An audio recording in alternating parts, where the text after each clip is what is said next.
الحمدللہ والصلاة والسلام علی رسول اللہ۔ اگر عورت کو برس سے متاثر بچے پیدا ہونے کا خدشہ ہو تو کیا طلاق مانگ سکتی ہے؟ سوال کیا گیا ہے۔ میری شادی ایک ایسے آدمی سے ہوئی جو موروثی اور پیدائشی برس کی بیماری میں مبتلا ہے۔ اس کے بھائی کے بچوں کو بھی یہی مرض لاحق ہے۔ منگنی سے پہلے ہم سے یہ عیب چھپایا گیا اور رخصتی کے وقت ہم نے جب اس کی وضاحت پوچھی تو کہا گیا میرے بھائیوں میں یہ بیماری خوف کی وجہ سے آئی ہے۔ پھر شادی کے بعد معاملات واضح ہوئے تو معاملہ بالکل الٹ تھا کہ ان میں یہ بیماری پیدائشی تھی۔ تو کیا میرے لیے طلاق لینا جائز ہے؟ واضح رہے کہ مجھے اس بیماری سے نفرت ہے۔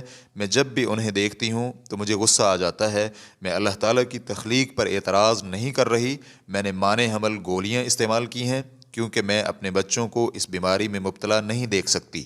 الجواب بعون اللہ سبحانہ و تعالی۔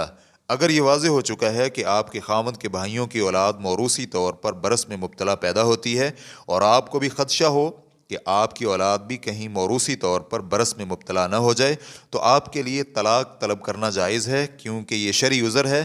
اور فقہاء کرام نے فسخ نکاح کا جواز فراہم کرنے والے اسباب میں یہ بھی ذکر کیا ہے کہ اگر خاوند یا بیوی میں برس کی بیماری ہو اور آئندہ نسل کو بھی اس بیماری لگنے کا خدشہ ہو تو نکاح فسخ کیا جا سکتا ہے۔ چنانچہ ابن قدامہ رحمہ اللہ المغنی جلد نمبر 7 صفحہ نمبر 185 میں کہتے ہیں ان عیوب کی وجہ سے فسخ نکاح کو اس لیے خاص کیا گیا ہے کہ ان عیوب کی وجہ سے نکاح کا اصل مقصود لطف اندوزی ختم ہو جاتا ہے، کیونکہ کوڑ اور برس والے شخص سے نفرت ہوتی ہے اور انسان ایسے شخص کو قریب نہیں آنے دیتا اور خدشہ ہوتا ہے کہ زوجین میں سے دوسرے کو لگ جائے۔ اس طرح زوجین ایک دوسرے سے لطف اندوز نہیں ہو پاتے۔ نیز مسند احمد حدیث نمبر 22440، ابو داؤد حدیث نمبر 2226، ترمذی حدیث نمبر 1187، ابن ماجہ حدیث نمبر 2055 میں سیدنا ثوبان رضی اللہ عنہ سے مروی ہے کہ رسول اکرم صلی اللہ علیہ وآلہ وسلم نے فرمایا جو کوئی عورت اپنے خاوند سے بلا وجہ طلاق کا مطالبہ کرتی ہے تو اس پر جنت کی خوشبو حرام ہے۔ اس حدیث کو ابن خزیمہ اور ابن حبان نے صحیح قرار دیا ہے،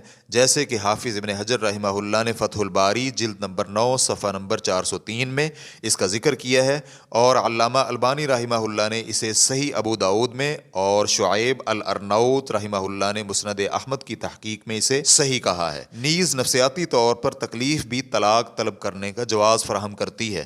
واللہ تعالی اعلم۔ اسلام کیو اے ریکارڈنگز، مؤسسۃ الشیخ محمد صالح المنجد، المملکۃ العربیۃ السعودیہ، فتویٰ نمبر 352285۔ والسلام علیکم ورحمۃ اللہ وبرکاتہ۔